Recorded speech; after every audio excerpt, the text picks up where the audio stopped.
Eza biso ba Congolais. Ezali ya biso nyonso. Eza pona biso ba Congolais. Eza mabele na biso ba Congolais.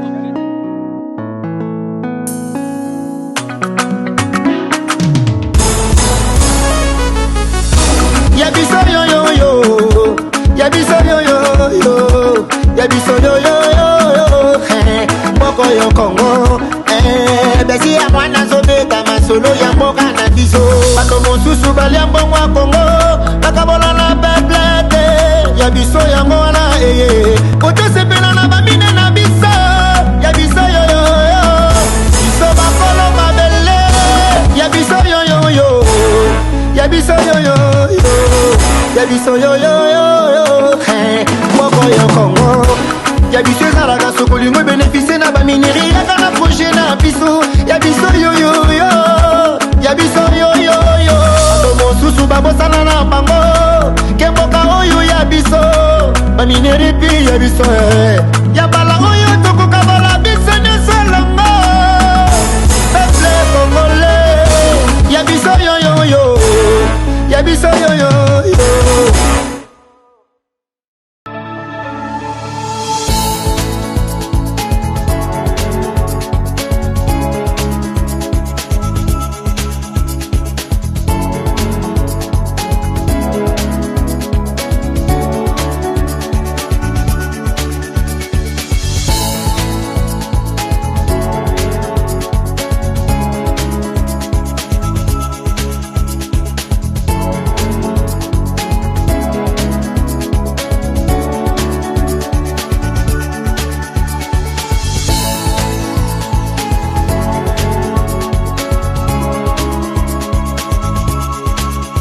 Je vous recommande la boutique La Londoloise, c'est Judith Londolé. Si vous voulez être classe, chic, être habillé, être admiré. Parole de Mopao Mokonzi.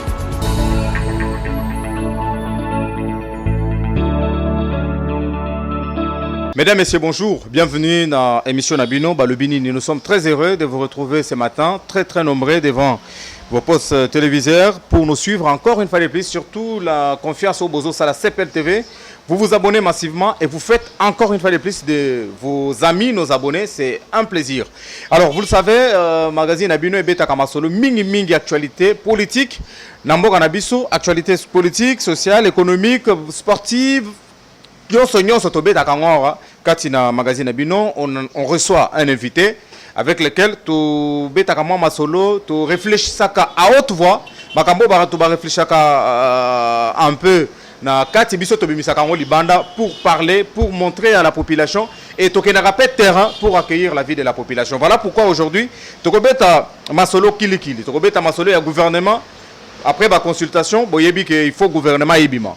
Alors le gouvernement il est qui Ezaki na batu moko boye bazaki très exceptionnellement nommé.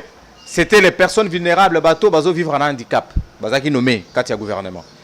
On va faire un point, potoye prochainement, gouvernement Izobima. Est-ce qu'on va reconduire encore une fois de plus? Qu'est-ce qu'il faut pour ce gouvernement? On va parler aussi, Maramouya Sénat. Mais il y a un visage qui fâche na Katia Sénat. Alors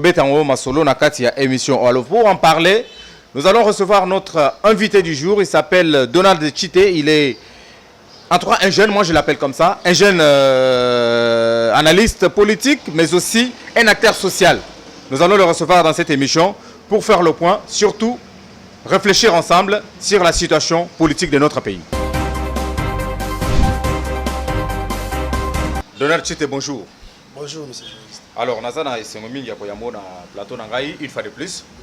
Alors, Torobé Tamasolo est belé, surtout Masolo politique, au début, il est en Tokutana Kaboye.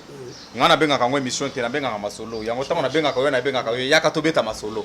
Alors, Tobé Tananou, Tobanana Masolo, il y a Sénat, Tobé Tango pendant quelques minutes. Parce que Masolo, Torobane la peine, il y a gouvernement. Alors, gouvernement, Sénat, composition déjà islamique.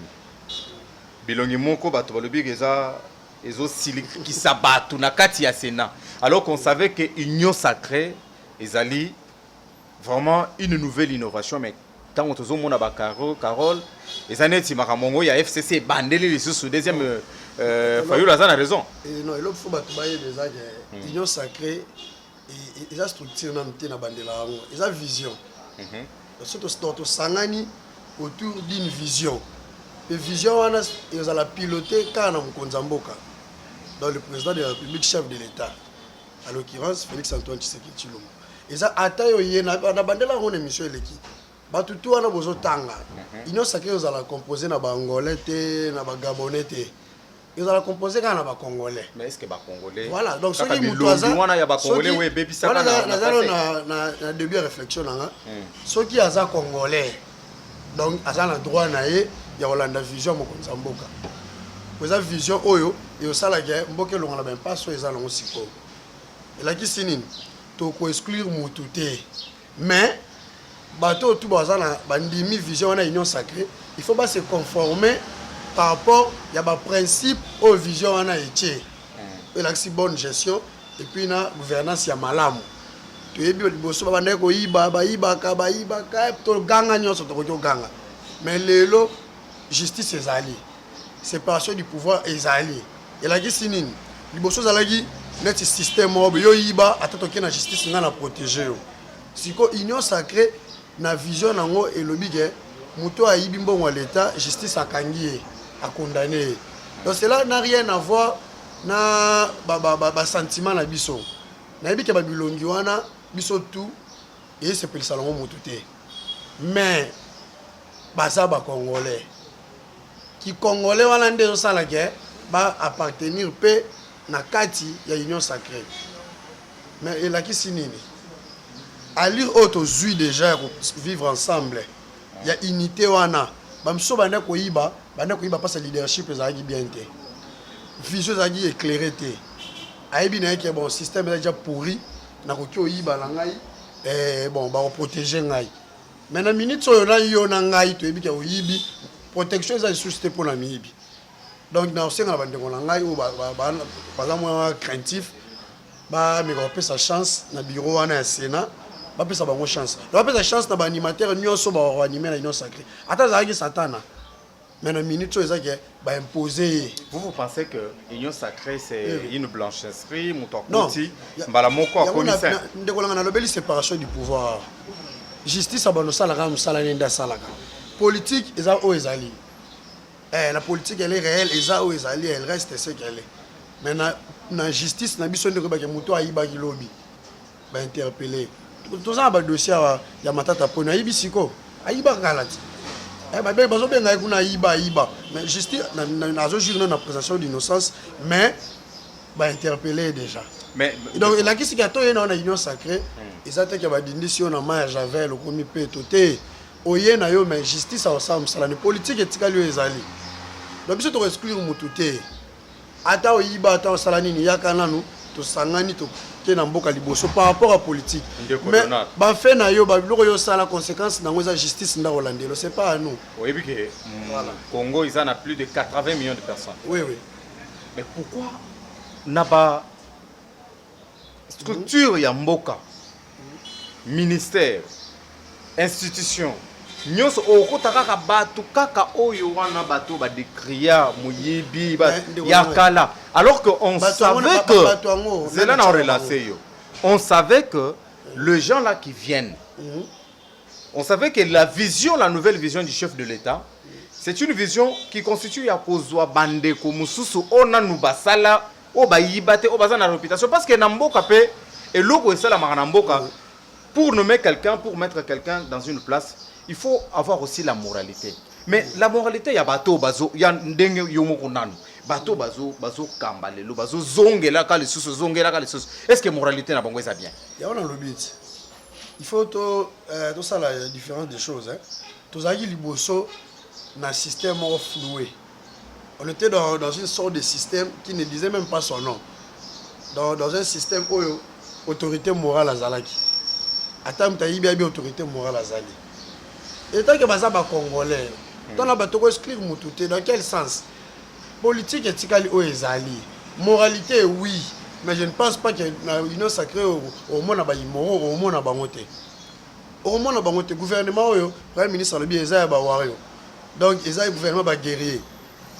okomona na pesi j'ai même ma main coupée dans son na plateau gouvernement bimi o mona ke bilongo bache talaka babina ba critérium donc casier judiciaire on fait à vide muto déjà ça là azala plusieurs fois non à la barre au moment il n'y aura pas des anciens visages dans non ancien visage ne veut pas dire sincèrement de mon avis tous à sincère muto déjà ça là yo peksa ça les sousté expérience expertise na ça là qui pas son ce qui a yiba on a bino ba imoro wana bateau sans moralité, sans éthique, bango ba ozon raté. Bango place ta bango za injustice. Et je fais confiance au chef de l'État na biso ge bilongo to mo na union sacrée na gouvernement ezala bilongo bateau ba salela mboka. Union sacrée yango ikasanje. Ke mengo kasanje ay union sacrée ça congolaise. Mais moi ni ba pese place. Azana na union sacrée, azana député bino mo voter na mbujima. Ay muta voter na mbujima. Bo voter ye pot azala kuna ke to moni ba député mususu auto voter ete ma ke na base plein. Je bisa biso bo voter ete na voter plein na ba ywaneza ba congolais nde ba yo zombongo mais ya parce que bino bo battre la jeunesse te ya ba jeune bazolanda ba député na c'est ministre na bino kutu to tia pour premier ministre za jeune na bisa ko jour na masolo na biso ileki avec président azam le seul président oyo a promouvoir la jeunesse dans le salamate ministère la jeunesse ezali mais premier ministre aye sous jeune avant na ba ligue de jeunes nyonso ba bimisaki ba ministre tout ça Yves Boukoul ba papi pungu ba hôtel ba ligue de jeunes so jeunesse sango ba jeunesse ya balabala te jeunesse politique nda salama pas gérer mboka si tu es un jeune tu es compétent mais tu dois faire la politique so lingo gérer mboka ya la politique ba ozo wa ba to ba le président a vraiment la marambo donc il a toujours fait la promotion de la jeunesse tokota na masolongo ya politique pemba ya gouvernement ba moko po tokotiango consultation évidée ba ya ba ye à consulter. Il y a eu une information que j'ai réussi que non, Basengi, dans chaque parti, 3 candidats pour un poste. Bon, si vous imaginez que parti on a estimé, je te donne, on réfléchit non? Bapesi Lambert Mende, Bapesi, Bapesi Lambert Mende, Bapesi Emmanuel Chadari, Bapesi Ndeko Mouilanya. Bon, c'est ce que le Premier ministre a dit. Mais même dans la CCI, Moulin n'a pas perdu, Chada n'a pas perdu. Bon, mais je donne maintenant, j'ai donné le principe. Vous voyez, les Netingaï, j'ai toujours évité de faire un débat ou soit d'argumenter sur le pouvoir discrétionnaire du chef de l'État. C'est un pouvoir purement et on lui doit d'ailleurs beaucoup de respect dans le pouvoir wana. Donc wana ils ont pouvoir discrétionnaire à Mokondi. Yem taché premier ministre, yem ta la bon le trois na ina goyocha et si je me mets à vraiment argumenter dans le pouvoir discrétionnaire à chef de l'État, j'aurais du mal. Yo tala kamamba social mingi. Namona ko trop na bande ko na biso ba handicapé balobaka. Mais ba pesa bino ministère. Oui. Apparemment, on n'a rien fait avec le ministère. Bon, pas seulement on n'a rien fait, mais il faut la paix contrainte. Chaque on est guerre au monde dans l'Est, guerre asymétrique, accident, tous les autres salama comme dégâts dans Boka, et ça va personne avec handicap, et ça va vulnérable. Puis ça secteur où il fallait mis sous les colonnes. Pour lobbying, on peut personne avec handicap. Tout le monde peut être vulnérable, tout le monde peut devenir handicapé. Donc là, vraiment, donc, monsieur le Premier ministre, nous s'adresser vraiment à un nouveau gouvernement. D'ailleurs, tout ça, pouvoir m'embêter dans l'IDPS. Le président est dans l'IDPS. Il y a pouvoir sociaux-démocrate. Le socle des régimes socialistes est la protection sociale. Le peuple d'abord. Donc, le peuple d'abord. Mais le peuple d'abord, ça doit être sans discrimination. On ne doit pas dire, bon, peuple d'abord, il y a wapi. Peuple d'abord, il faut ça là, tout le monde. Il y a un moningaï en tant qu'un assistant social de renom. Et parce que j'ai eu quand même à faire beaucoup de choses dans ce pays, malgré en tout cas soit à Koufi. Mais on est quand même parmi ces gens-là où va booster le secteur, il y a assistance sociale et puis le secteur où il y a des personnes vivant avec handicap et vulnérables. Et maintenant, il y a toujours pour nous. Monsieur le Premier ministre, son Excellence, mais quand on a la place, il faut la rénover, il faut la révolutionner dans le secteur. La loi na bango portant protection à personnes vivant avec handicap, où ils ont le Parlement, où les lois fandé là, ceux qui loi ils ont voté, ils vont permettre aux handicapés de vivre bien batika kosenga bambongo na nzela. Et autres Sangai, je veux qu'on réfléchisse. Oui, oui. Quand on a pris les ministères là, Pessi, Bandeko, handicapé. Qu'est-ce qu'ils ont réalisé pendant ces 3 ans? Voilà, c'est pourquoi je vous dis ma contrainte et le cas mingi. En plus, ministère on est en secrétaire, c'est un ministère délégué dans affaires sociales. Il y a un ministère monté à part entière. Biloko tout ba ko sala comme réalisation, na ba moyen, na ba contrainte politique. Ata batie bon, je dis ata batie Angelo ayi wana osala loroté. Pour un ministère oyo ils ont tellement munene na bamboka msusu. Donc il faut elungwa na kati. Il faut elungwa et ça ngana tana ministère. Pour le basang ça on affaires sociales, ko ça ngana baction humanitaire et solidarité. Par exemple, au lieu qu'il y ait une affaire sociale comme ça, on peut avoir baction humanitaire ou peut-être un organisme et la rabangon mbala. Pourquoi on ne peut pas faire ces ministères et à la CAC à part entière, voilà. Ministère des personnes vivant avec handicap parce que on a un défi. Et puis on a notre combat, notre cheval de bataille, biso assistants sociaux chaque jour.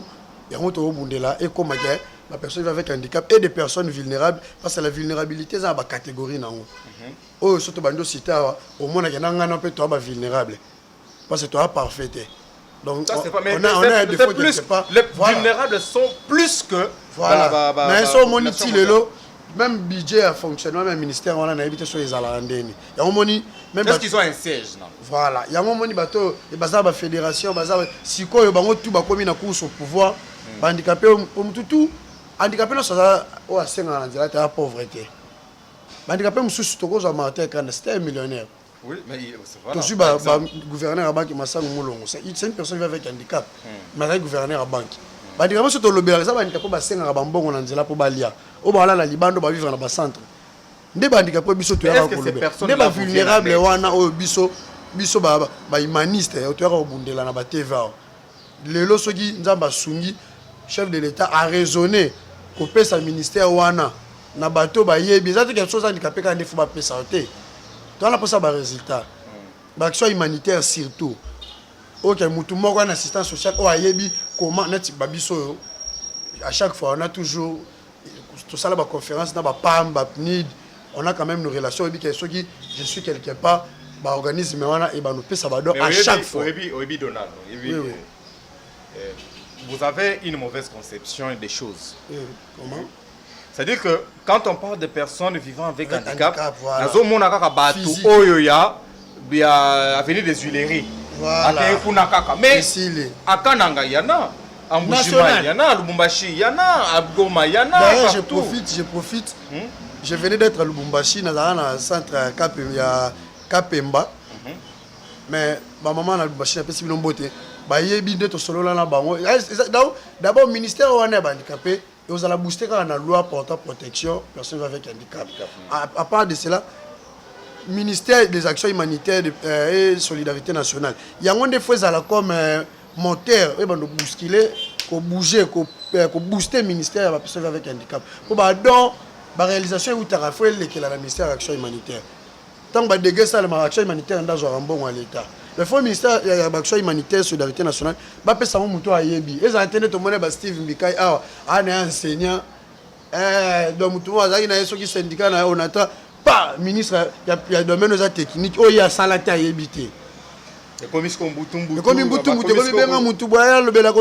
là on fait ça, il faut relaxer. Pour y aller bien voter. C'est un politicien. Ça n'a récompense kaka. Ah mais il y a un boy récompense soit en balo. Il faut que tu aies des technocrates, même dans l'entreprise publique. Il faut que tu aies des technocrates chevronnés. Donc ils pour normalement ils ont alimenté l'État, ils ont l'entreprise publique. Il faut que tu aies des bayebi. Mais toutes les ONG là, ils ont soutenir les personnes avec handicap, ONG, est-ce que vous êtes en union, en collaboration? Non, vous avez déjà pensé aller voir personnellement les chefs du gouvernement parce que le chef du gouvernement a recevoir la Fédération nationale des personnes avec handicap, a recevoir PCP cahier de charges. Mais le problème c'est est-ce que Batouana va le handicapé à balabal? Parce que la Fédération des personnes avec handicap, ils ont moi na kingana za handicapé mais ils ont déjà gagné la vie. Bah quand c'est un système. Et quand il faut aller représenter les handicapés, bah on va kendara. Mais vulnérables. Rien, ils prennent leur part. Par contre, les handicapés, mais les handicapés déjà bon. Mais comment ça? Ils prennent leur part. Les acteurs sociaux. Vous avez la Gombe. Vous avez la Gombe. La transition. Voilà, au lieu de j'ai été à Johannesburg, au monde handicapé dans Zélate. Ils ont un centre bien structuré. Aucun centre, au centre, au centre, on a cité du fleuve. Qu'est-ce qui manque aux Congolais de faire? Ce qui manque, c'est cité de fleuve, du fleuve. Est-ce que tu sais que quand même Namboka oui. La casquette, il y a journaliste. Est-ce que vous avez Kinkole? Et ça n'a pas site moro bakoto ngapena bandaku soki na monga fula bangalé maluku babiloko nyonso na bakoto ngababiloko bazui ba papa ba maman babino boni mazolo ba yebi yango bien problème est qu'est-ce qu'il fait? Ce qui manquait c'était de la volonté politique. Est-ce que la volonté d'agir? Maintenant nous sommes un peu confiants quant à moi, nous sommes un peu confiants, nous sommes optimistes et avenant à Union Sacrée que le gouvernement va retient en place. Et le gouvernement va tout passer. Il y a des personnes vulnérables et vivant avec handicap. Qu'est-ce que le ministre à côté Siko, Azar grand ami à la personne vivant avec handicap. Lobby vendredi 5 mars 2021. Merci à Mounene et au Salama. D'ailleurs, je profite, merci beaucoup. Lobby, parce que les autres, jeudi, les 4, lobby vendredi, communauté à personne vivant avec handicap. Merci à Mounene pour nous rendre grâce à Dieu. La paroisse Sainte-Anne à la Gombe, juste derrière la CENI. Mais c'est aux Alawan, à partir de 15h, juste mise en place, terminée. Le Premier ministre Akoya, à 15h30. Donc, mais c'est au 15h30, l'autorité, mise en place, terminée, à 15h juste. Donc, Moutounion sort, Ayato, Sambelanzambe, gouvernement, Oyo, et à la paix pour na bademini, na biso, bateau, peut kabela bambon, on là, on peut pas compte na bango. Premier ministre, Monica doit payer sa yote, yango baboni basala main soana. Pour Azamu Ninga na bango ya banda kala, Sama Lukonde banda, Azala ministre ya sport, Aye na Bajirami, Bazala et son père, Abandako sur une personne avec handicap. La personne avec handicap pour tout le belé, la personne avec handicap, au baébi même papa ni Bazala va collaborateur naï. Dans son excellence, le message est passé. Je sais que vous allez rehausser notre invitation parce que je suis un assistant social où nous avons ordonné et nous avons coordonné coordination et puis organisation Mobimbo au Salama Lobby. Tu avais un message concernant Makambo, il y a une sociale avant tout oui, il y a une lettre ouverte qui sera lue dans la chaîne de télévision ce dimanche. Je crois que la lettre ouverte au assistant social, votre humble assistant social Donald Chité va lancer au Premier ministre, chef du gouvernement. Et c'est une façon de faire l'état des lieux depuis 2018. Il y a une situation humanitaire en Boka. Et puis, vous savez que le ministre des Affaires sociales, le ministre de l'Action humanitaire, le ministre des Affaires avec handicap, face à la moto à outil dans le domaine de Bango.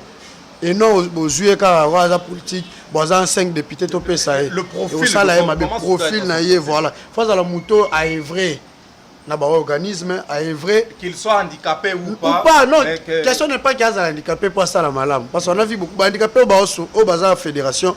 Bango de babo bande kona bango mbongo ye badon et ceux qui la fédération ba baza ba centre ba mona ngote au monde ba baza ba ba osenga mbongo mais batu ba onyokola bango ça bande kona bango ba handicapé. Donc cela ne veut pas dire que pour diriger loko bien il faut à la peka handicapé de tout mona ba ministère mususu est-ce ba dédié kamba ba beta ba balé non mais ba dirigeant ministère à sport. Donc gestion à l'état ça n'a rien à voir avec la profession. Tu peux mieux gérer et loko yebi. Hein, quand on connaît la chose, on maîtrise bien le barouillage, on gère bien. Et puis, ils ont la volonté. Pour tout le monde, le président est un peu caranaté. Mais voter, les étrangers, mais diriger un peu caranaté bien. Il y a une question de volonté politique. Non, bon, il faut que diriger biso bongo. Les Toyoka, pour les agents subsons, diriger biso bongo, mais biso diriger ce qu'on bien. Donc c'est pas un homme à jeter de fleurs et tout. C'est qui là? Mais Kabila, Toyoka pour les bongo, qui a Zagi, Ayuta Libanda. Aïe, il y a une nationalité belé. Mais il y a un Congolais président. Mais c'est le Premier ministre ici. Secteur wana d'action humanitaire. Bamboka tout bazora bado minene. Fonds social de la République. ils ont la carte de présidence, c'est une structure de présidence. Bah millions, bah 4 quelques millions y a rapport à projet. Mais bah handicapé bah ça na balabala. Bah sinistré il y a Goma. Il y a bah Nord Kivu, j'ai été à Goma, dans mon débat vivre. Après bah guerre et tout. Bah tongela bah banda coûter mais 421 millions y a. Na compte ça projet wana. Mais France sociale on est ça carte de présidence. Mais vous pouvez savoir là bah ebi makamba ça là. C'est pas une façon de demander l'emploi quoi que ce soit parce que tout ça déjà bien. Donc vous en avez l'obligation. Voilà, mais au moins tout ça ba to secteur wana. To comment qui na secteur mususu pourquoi ya biso kuna bulueke. Ah, mec na ngata na nini hein? Na koma ngata journaliste. Donc il a que nini bo pesa secteur na bato ba yebi musala basala comme ni ça va que les gouvernement ba guerrier et ça le gouvernement ba guerrier mais ba technocrate à la matière. Voilà, na ba entreprise na ba biloko nyonso. Ndenge ko yozo tale. Imaginez les lots que non mon conseil gouvernement Andimi a petit ministère à part entière. Voilà. Quel est le premier projet que vous personnellement parce que vous êtes dans ces domaines plusieurs années et vous le faites. Qu'est-ce que la première stratégie au Bourgochapoete bolon la bateau bazan en zéro bazo sengwana bakende. Voilà, c'est d'ailleurs au quotidien on a pensé la lettre verte on a adressé à la première ministre, on a parlé de l'insertion, on a parlé de l'intégration intégrale. Il y a des personnes qui vivent avec handicap au bas senga na banzela plus na les handicapés de la rue.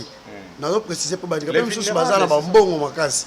Au China ba catégorie OT. Donc projet liboso, ils faut protéger batouana. Moni de totonga ba bâtiment na biso ba infrastructure médicale et tout.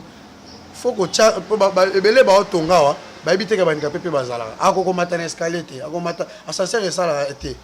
Faut que tu aies passage ou passerelle na bango ou matériel sans escalier. Donc au bâtiment na ba norme européenne pour tenir compte de la personne vulnérable wana ba handicapé physique na ba aveugle. Deuxièmement, ba centre la personne qui va avec handicap. Les batika sous ba la na ville, le monde bango la na ville. Pour na ba centre na bango, bato bazo gérer ba comment roteka ba place. Centre ba handicapé ba centre ba mushi ba ofitra na Kingabwa Kitambo so ke kuna même toilette a bien exaté ko bongisela bango ba centre Bill maison préfabriquée ya caméra les ailleurs ti le silati ba wana ba militaire donc ba bongisela bango ba centre so bongisa ba centre côté à vie sociale chaque handicapé tout ndo mona bango baza ba ONG wana bazala ba projet agricole bana ba projet ba élevage o yanga mongo so ke na sele au mona ONG PAF programme d'assistance et de protection à la personne handicapée. Ça, on a mené dans un secteur. Combien de fois tout ça là va élevage? Combien de fois tout ça là va projet? So il te laisse même Kinshasa. Handicapé on a. On a bossé dans le gouvernement Kabila. Ah, yango on a des makam. Parce que tu comme na espoir que quoi gouvernement sika. Oya mukonza mboko ayoka rabatu. Carole. Te, hier ça c'est na bino bo voter qui. Mais gouvernement au président il m'a renommé batu na yeba. Parce que mongole et bandana na assemblée. Ministre. Gouvernement est un gouvernement oyo.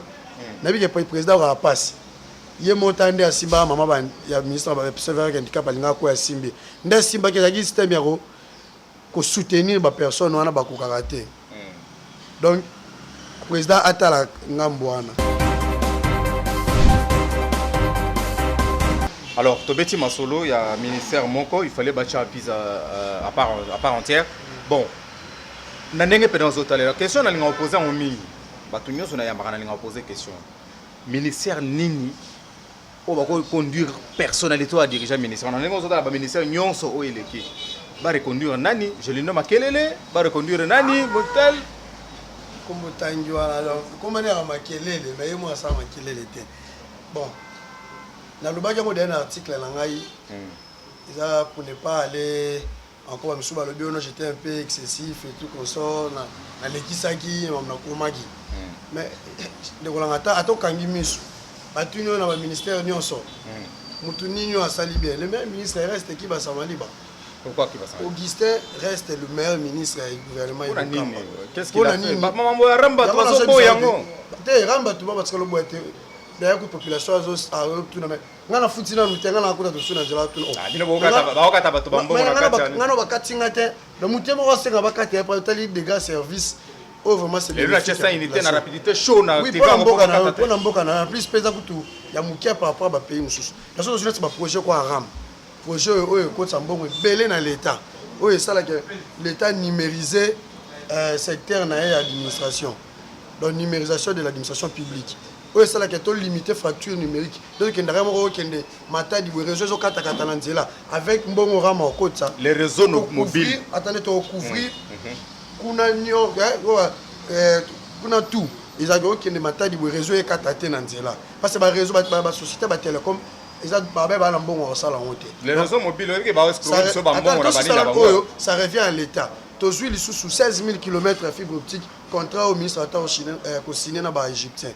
La réalisation a tout. Alors le seul ministre, dès l'entrée du gouvernement, a dépassé la assignation mensuelle.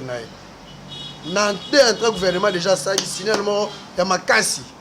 C'est acte que tu as posé dans le ministère sans qu'il y ait loba, sans qu'il y ait s'il faut être reconduit, déjà ça l'a reconduit Bandakala. Mais il y a un pouvoir discrétionnaire à chef de l'État. Parce que à Kokika, a sali bien à péter un tic, a sali boué. C'est que tu le ministère, on a sali bien ma casse, le président a atteint. C'est que nous sali bien, on a sali à salaire bien. Pour n'y atteindre la finance, pour n'y atteindre la mine. Pour n'y atteindre l'économie. Mais il y a un bon magambo. Il y a un aspect. Tu as un bon magambo. Tu as un magambo. Tu as bien. Parce que quelqu'un qui commence le projet, il n'est pas arrivé au terme, il y a projet naïe. Le projet n'incarne pas la personne. L'administration publique est impersonnelle. Et là, qu'est-ce que le ministère a son projet, il y a privé. Continuité de l'État. L'État a aussi ils ont dit pas une vision. À continuer dans le projet à Kouti à Otala. Malheureusement, tout le monde a il faut changer de conception. Il faut changer de kabilisme. À toi, si on a une sacrée, il faut à la normale. Projet à l'été, ça va être ce qui a tiki, il y a qui s'y m'a continué en haut. On a vu ce qui va s'amaliba, Augustin, Hakim, Aza, le meilleur ministre, il y a le gouvernement Ilukamba, et nous, personnellement, Donald Chité. Ceux le ministre, on a aussi un gouvernement. Quand on a la pète antiquité, pour moi, il peut mieux gérer partout, parce qu'il nous a prouvé de quoi il était capable. Donald. Et donc, même dans l'entreprise publique, on a vu beaucoup n'ont bougé. Il y a une autre question. Mais après nomination, il y a un gouvernement, il faut que l'entreprise, le mandataire public va être nommé. Mais oui, mais on a nommé comment il y a une Carole nationale. Non, Carole Bino va voter. Na Twitter que l'homme a le Bino na union sacrée cette fois va voter dans Sénat. Cette fois-ci, cette fois-ci, Sénat est un organe en part entière. C'est pas là-bas, il y a un législateur. Cette fois-ci, le mandataire à l'État, il va nommer avec beaucoup de respect, son Excellence, Monsieur le Président de la République, pour n'engager les politiciens. Cause de la biso,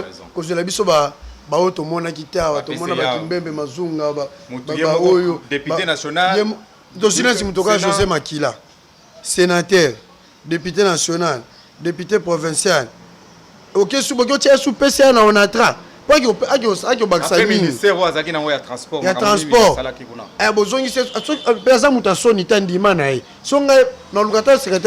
Il était fort, je reconnais une fois. Le secrétaire général il y a parti à la place. Mais il y a déjà sénateur, député provincial, député national. Au ministre du transport, DG on a travaillé au télémaçon côté. Il y a comme sous PCA au ministre du transport, il y a au télémaçon à côté. Mais il faut avoir la jeune. D'ailleurs, mon respect à Yomoko. Azan va combien de parties moralité. Le moi, il y a vraiment boulmi. Je sais Makila wana. Ils ont tout à son sous-souté. Donc la question, surtout sur net, monsieur Barnabé, moi Kadi. Il y a DG. D'ailleurs, je lui félicite en passant. Ils ont battu, il faut bâtir la place de l'entreprise publique.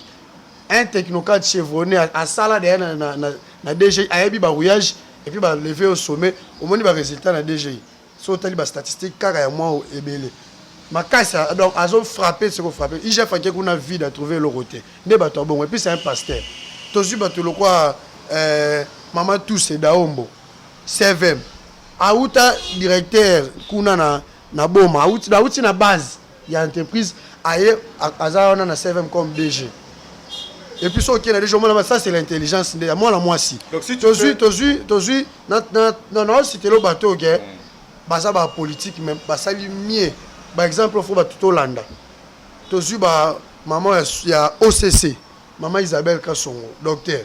Elle a DGA, mais regarde ce qu'elle a fait quand même, pas impulsion. Elle a DGA, elle a titulaire, mais au moins, maman Isabelle Kassongo, ça limite dans OCC. Cela veut dire quoi? Bon, cette fois-ci, il faut pas zoner à la place.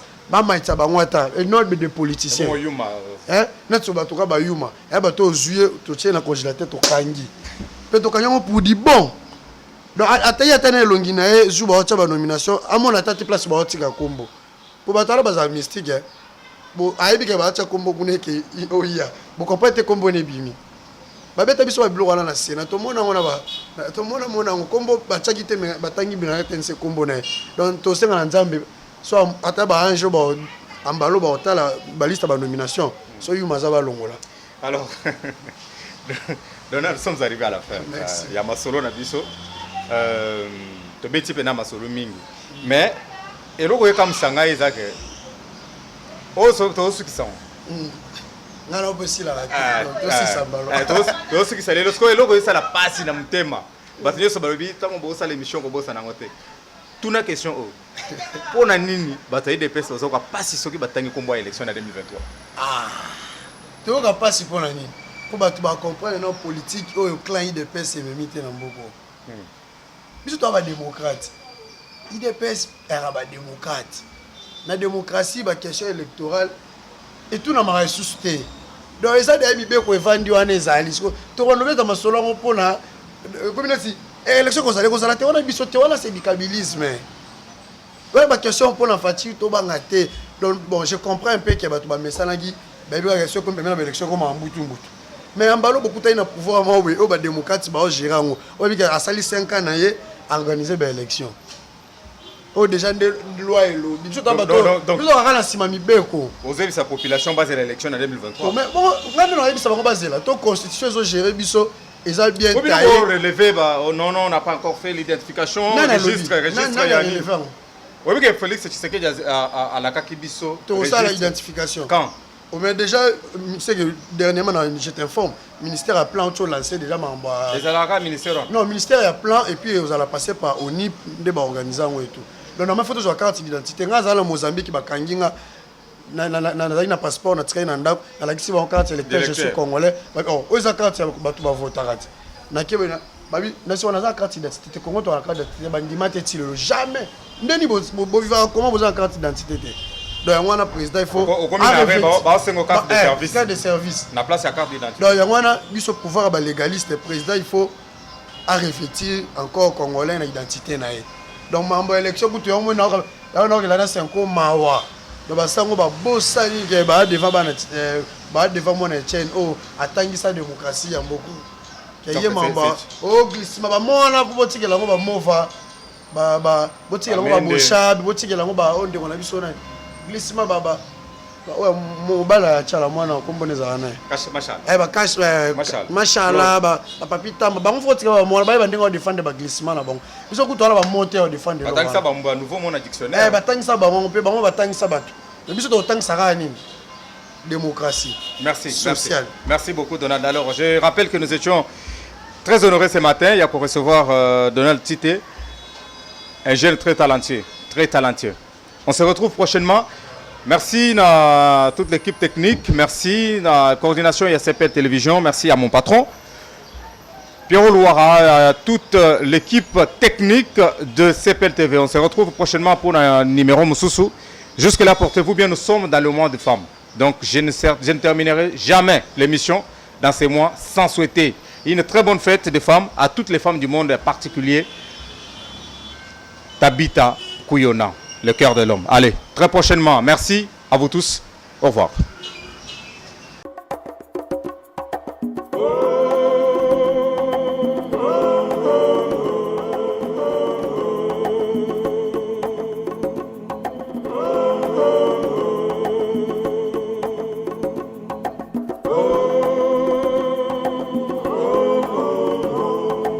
On est ici au hôpital général de Kinshasa. Je suis arrivée en mars 1952. J'ai demandé à nos supérieurs et à la congrégation de m'occuper en priorité pour les indigents. Nous devons les aider comme missionnaires. Sœur Angèle a été un ami proche de la Gertler Family Foundation depuis sa création. Sœur Angèle, de nationalité belge, possède une connaissance approfondie des soins de santé et d'autres besoins de la population. Elle recommande des projets à la Fondation et des organisations qui sont d'excellents candidats pour le financement. On demande et ils sont directement d'accord pour nous aider parce qu'ils connaissent la situation. C'est la sœur Angèle qui nous a dit qu'il y avait un centre où il y a des enfants très très malades. Nous avons construit une paillote parce qu'on a trouvé que les enfants étaient dans une paillote qui était sur le point de s'écrouler.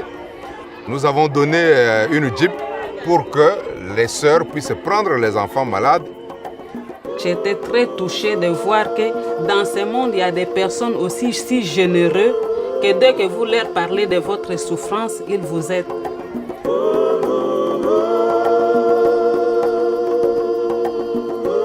Les sœurs de Mama Yemo qui m'envoient toujours, ils me disent « Je vous envoyer quelqu'un, Père, parce que je veux que vous souffrez beaucoup. » Quand ils ont entendu ça, ils ont pris contact avec Père Hugo. Avec ça, vraiment, c'est un soulagement pour nous tous et un bien pour les enfants. On ne peut rien faire quand on n'a pas de dons d'ailleurs.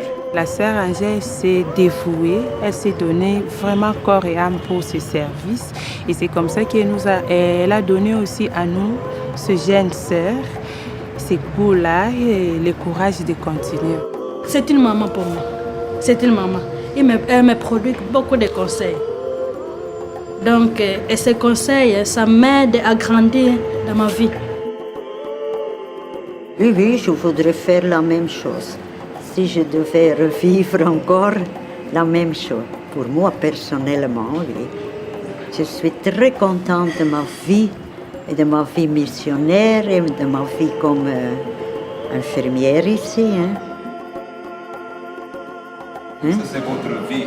Ça, c'est notre vie, oui. C'est une belle vie, comme missionnaire.